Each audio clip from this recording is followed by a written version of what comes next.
नमस्कार दोस्तों, स्वागत है आपका आज के मुख्य समाचारों में। जी हां दोस्तों, आपको यहां पर देखने को मिलेंगी सुबह से लेकर शाम तक की तमाम बड़ी खबरें मुख्य समाचार ब्रेकिंग न्यूज अपडेट्स के रूप में। तो चलिए दोस्तों, जान लेते हैं पहली खबर। पीएम मोदी बोले, भारत में 65 करोड़ लोगों ने वोट डाला, ये 65 ऑस्ट्रेलिया के बराबर। एनडीए को मिला जनादेश बताता है कि भारत स्टेबिलिटी चाहता है। जी हां दोस्तों, प्रधानमंत्री मोदी का 2 देशों रूस और ऑस्ट्रिया का दौरा पूरा हो गया। 2 दिवसीय दौरे पर बुधवार को प्रधानमंत्री ऑस्ट्रिया में थे, जहां उन्होंने भारतीय समुदाय को संबोधित किया। जब वे स्पीच दे रहे थे तब वहां मौजूद लोगों ने मोदी मोदी के नारे लगाए। प्रधानमंत्री ने कहा कि ऑस्ट्रिया का यह मेरा पहला दौरा है। 41 साल के बाद कोई भारतीय प्रधानमंत्री यहां आया है। यह इंतजार काफी लंबा हो गया। यह इंतजार एक ऐतिहासिक अवसर पर खत्म हुआ है। भारत और ऑस्ट्रिया अपनी दोस्ती के 75 साल सेलिब्रेट कर रहा है। वहीं दोस्तों, पीएम ने कहा कि भारत में दुनिया का सबसे बड़ा चुनाव संपन्न हुआ। 65 करोड़ लोगों ने वोट डाला, इसका मतलब 65 ऑस्ट्रिया हुए। चलिए जान लेते हैं अगली खबर। पैरामिलिट्री में 10% आरक्षण, भर्ती में झूठ समेत अग्निवीरों के लिए सरकार का बड़ा ऐलान। जी हां दोस्तों, अग्निपथ योजना को लेकर पिछले काफी दिनों से चल रहे विवाद के बीच केंद्र सरकार ने एक बड़ा फैसला किया है। गृह मंत्रालय ने केंद्रीय सशस्त्र पुलिस बलों में कांस्टेबलों के 10% पद भूतपूर्व अग्निवीरों के लिए आरक्षित कर दिए हैं। सरकार केंद्रीय औद्योगिक सुरक्षा बल में फिजिकल टेस्ट में भी छूट देगी। गृह मंत्रालय की ओर से कहा गया है कि अग्निवीरों को केंद्रीय पुलिस बलों में भी नौकरी मिलेगी। साथ ही पूर्व अग्निवीरों के लिए 10% पद आरक्षित रहेंगे। फिजिकल टेस्ट से भी पूर्व अग्निवीरों को छूट मिलेगी और सीआईएसएफ में भी 10% पद आरक्षित रहेंगे। वहीं दोस्तों, सीआईएसएफ की महानिदेशक नीना सिंह ने बताया कि सीआईएसएफ ने भी इस संबंध में सभी तैयारियां कर ली है। चलिए जान लेते हैं अगली खबर।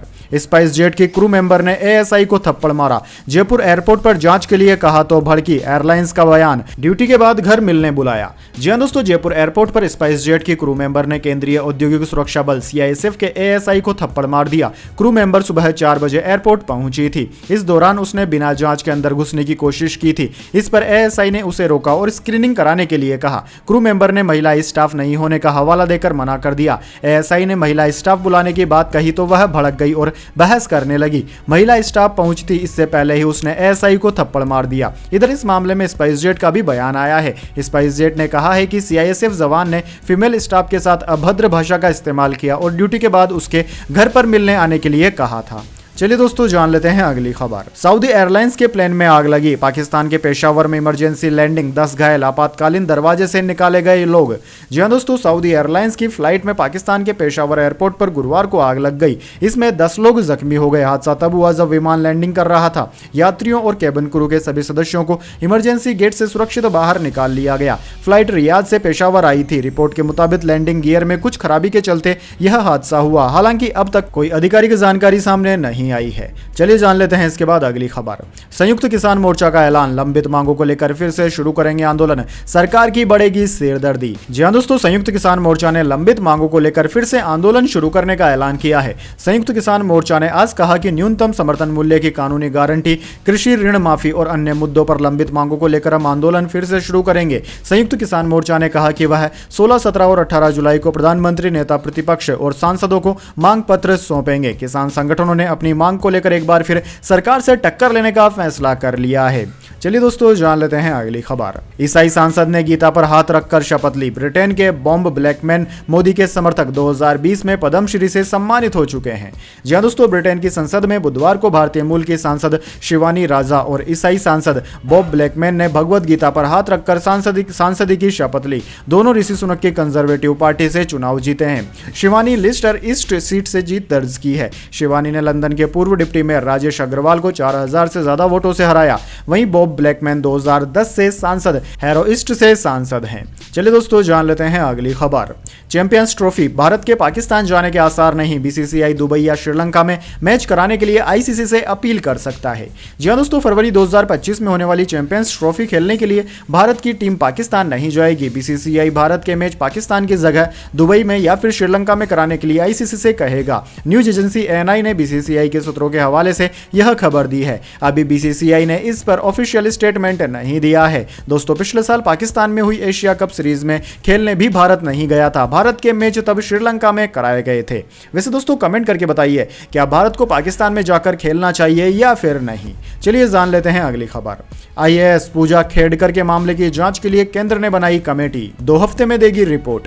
जी हां दोस्तों, केंद्र सरकार ने सिविल सेवा परीक्षा 2022 की उम्मीदवार पूजा खेड़कर की उम्मीदवारी के दावों और अन्य विवरणों को सत्यापित करने के लिए भारत सरकार के अतिरिक्त सचिव स्तर के एक वरिष्ठ अधिकारी की अध्यक्षता में एक सदस्यीय समिति का गठन किया है। यह कमेटी 2 हफ्ते में अपनी रिपोर्ट सौंपेगी। दरअसल दोस्तों, आपकी जानकारी के लिए बता दें, पूजा खेडकर नाम उस समय चर्चा में आ गया जब महाराष्ट्र शासन ने उनका तबादला पुणे से वाशिम कर दिया। उनके खिलाफ पावर के दुरुपयोग की शिकायत मिली थी। सरकार ने यह कदम पुणे के कलेक्टर डॉक्टर सुहास दिवासे की मुख्य सचिव को लिखी एक चिट्ठी के बाद उठाया था। वाशिम में पूजा को अतिरिक्त सहायक कलेक्टर बनाया गया है और वो यहां 30 जुलाई 2025 तक सेवा देंगी। चलिए जान लेते हैं अगली खबर।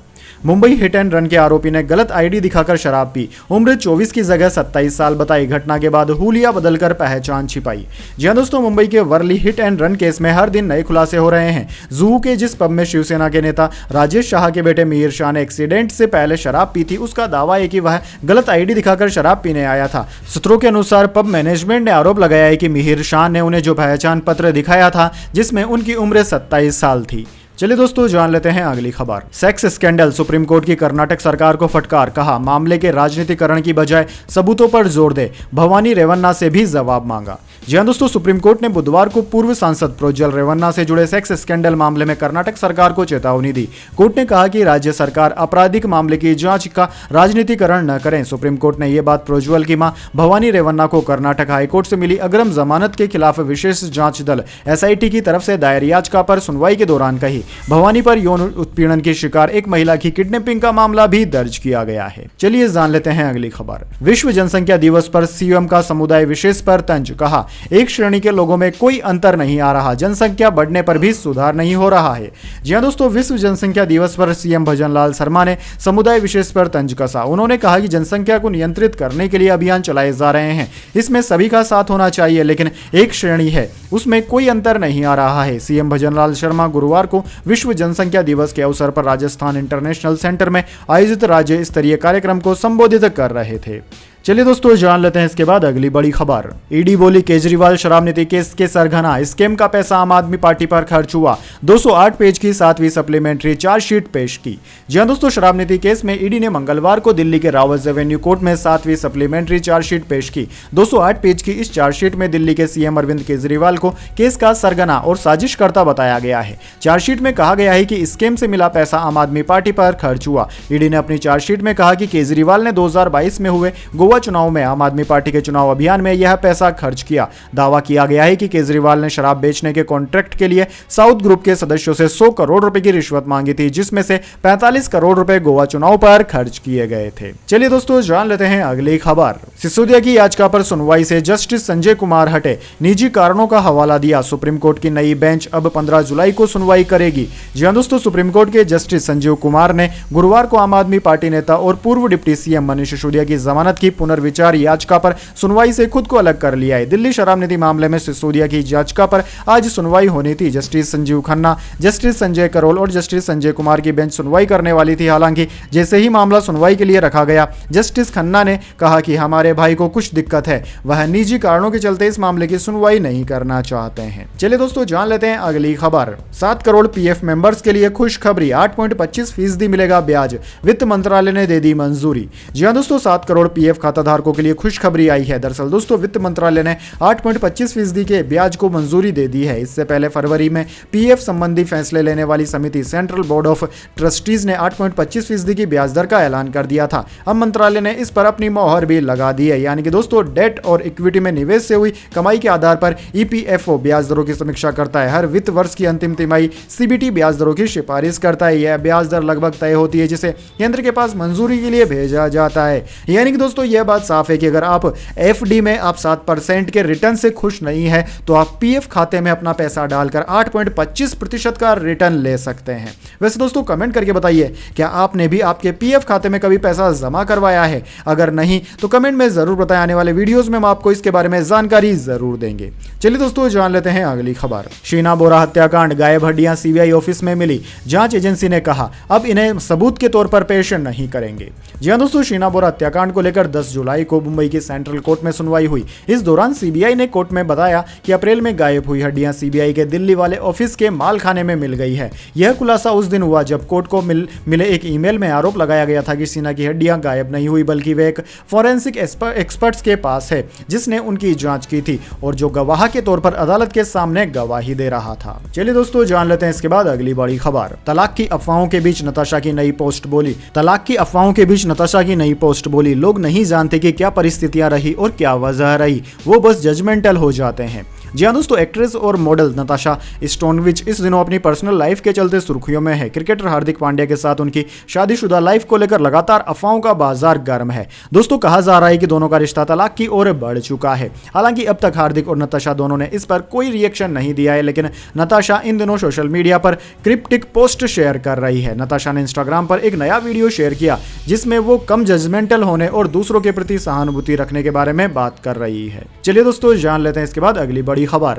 यूपी, बिहार और झारखंड में बारिश, बिजली से 56 की मौत। बिहार में आज अलर्ट, मध्य प्रदेश समेत 6 राज्यों में भारी बारिश की संभावना। जी हां दोस्तों, उत्तर प्रदेश, बिहार और झारखंड में भारी बारिश, बाढ़ और बिजली गिरने से पिछले 24 घंटे के दौरान 56 लोगों की मौत हो गई। यूपी में बाढ़ बारिश से जुड़े हादसे में 32 लोगों की जान चली गई। राज्य के 12 जिलों के करीब 800 गांवों में बाढ़ जैसे हालात हैं। पीलीभीत और लखीमपुर खीरी में एनडीआरएफ और एसडीआरएफ की टीमें रेस्क्यू में लगी हुई है। वहीं दोस्तों, बिहार में बिजली गिरने से 21 और झारखंड में 3 की मौत की खबर है। इंडियन मेट्रोलॉजी डिपार्टमेंट ने गुरुवार को बिहार में भारी बारिश और बिजली गिरने को लेकर रेड अलर्ट जारी किया है। राज्य में गंडक, कोसी, गोमती, कमला समेत कई नदियां उफान पर है। इसके अलावा दोस्तों, भारतीय मौसम विज्ञान विभाग ने उत्तर प्रदेश, मध्य प्रदेश, असम, मेघालय, अरुणाचल प्रदेश और गोवा में भारी बारिश को लेकर आज ऑरेंज अलर्ट जारी किया है। इसके अलावा उत्तराखंड, हिमाचल प्रदेश, राजस्थान, गुजरात, महाराष्ट्र, छत्तीसगढ़, झारखंड, बंगाल, ओडिशा और कर्नाटक में भी येलो अलर्ट जारी किया गया है। चलिए दोस्तों, जान लेते हैं अगली खबर। महंगाई से परेशान दिल्ली वासियों को एक और झटका, सरकार ने बढ़ा दी यह फीस। जी हां दोस्तों, दिल्ली सरकार ने वाहनों के पीयूसी प्रमाण पत्र के लिए लगने वाली फीस बढ़ा दी है। 2 पहिया और 3 पहिया वाहनों पर पीयूसी फीस अब 60 रुपए से बढ़ाकर 80 रुपए कर दी गई है। वहीं डीजल वाहनों के लिए यह शुल्क 100 रुपए से बढ़ाकर 140 रुपए कर दिया गया है। दिल्ली के परिवहन मंत्री ने यह जानकारी दी। इसी आदेश के तहत दिल्ली सरकार ने पेट्रोल और सीएनजी से चलने वाली 4 पहिया वाहनों के प्रदूषण नियंत्रण प्रमाण पत्र के लिए शुल्क 80 रुपए से बढ़ाकर 110 रुपए कर दिया है। यानी कि साफ है कि दिल्ली में अब प्रदूषण सर्टिफिकेट लेने के लिए आपको ज्यादा पैसे चुकाने होंगे। सरकार ने नोटिफिकेशन जारी कर फीस को बढ़ा दिया। चलिए जान लेते हैं अगली खबर।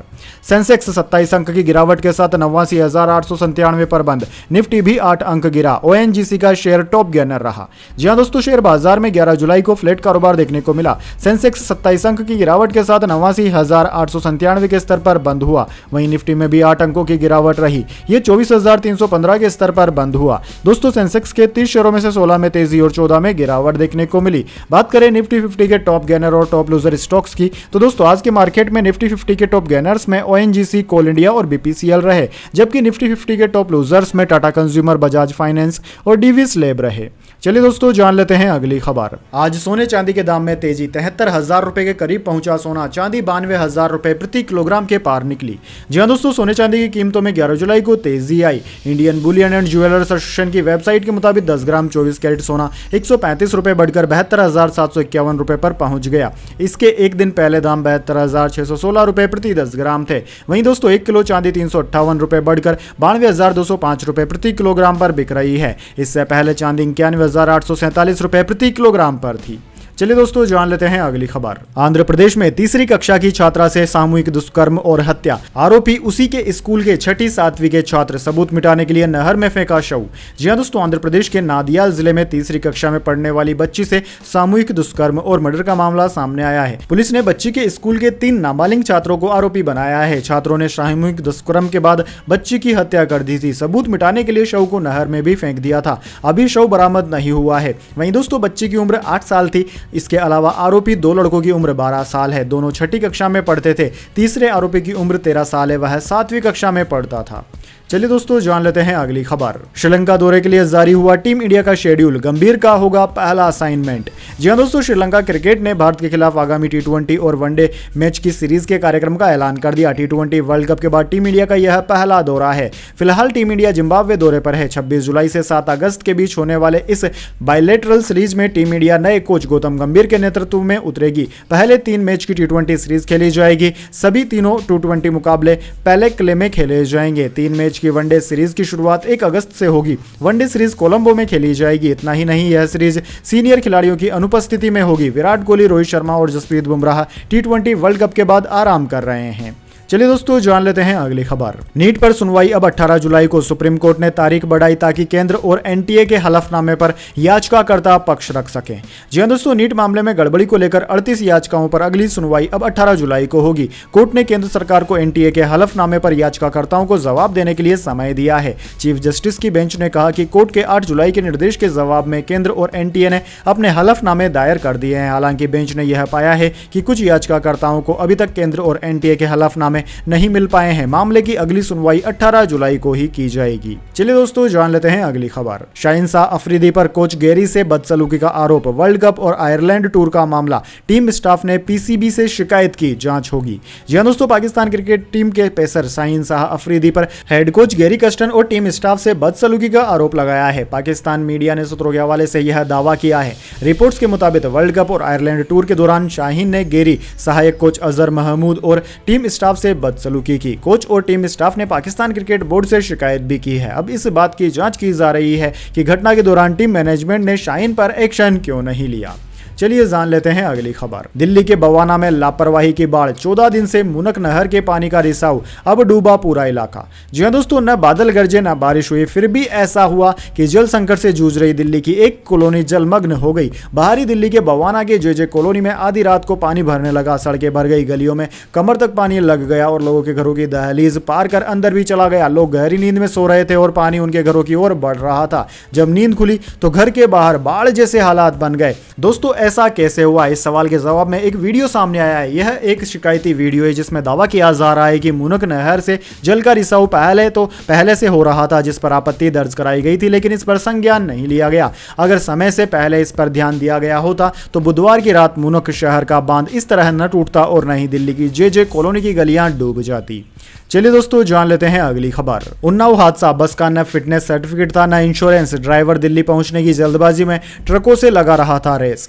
जी हां दोस्तों, लखनऊ आगरा एक्सप्रेसवे पर बुधवार सुबह 5:15 पर एक डबल डेकर स्लीपर बस की टैंकर से टक्कर हो गई। बस बिहार के मोतिहारी से दिल्ली जा रही थी। हादसा एक्सप्रेसवे पर बांगरमुंह कोतवाली के पास हुआ। दोस्तों, बस में सवार 18 यात्रियों की मौत हो गई और 19 घायल हो गए। दोस्तों, इस भीषण हादसे की पड़ताल की गई तो चौंकाने वाले सच सामने आए। न तो बस का इंश्योरेंस था और न ही फिटनेस सर्टिफिकेट। 5 बार भारी भरकम चालान कटे हैं, लेकिन उन्हें भी जमा नहीं किया गया। इन सब के बावजूद यह बस सड़क पर दौड़ रही थी। इसमें 57 यात्री सवार थे। हादसे के बाद सड़क पर बिखरी लाशों का सीन इतना भयावह था कि उसे देखकर एक सिपाही बेहोश हो गया था। चलिए दोस्तों, जान लेते हैं अगली खबर। अनंत राधिका की शादी। रिटर्न गिफ्ट में करोड़ों की घड़ी। सुरक्षा में 10 एनएसजी कमांडो तैनात। 60 डांसर्स के साथ परफॉर्मेंस करेगा कपल। जी हां दोस्तों, देश और दुनिया के सबसे अमीर बिजनेसमैन में से एक मुकेश अंबानी के छोटे बेटे अनंत अंबानी 12 जुलाई को राधिका मर्चेंट के साथ शादी के बंधन में बंधेंगे।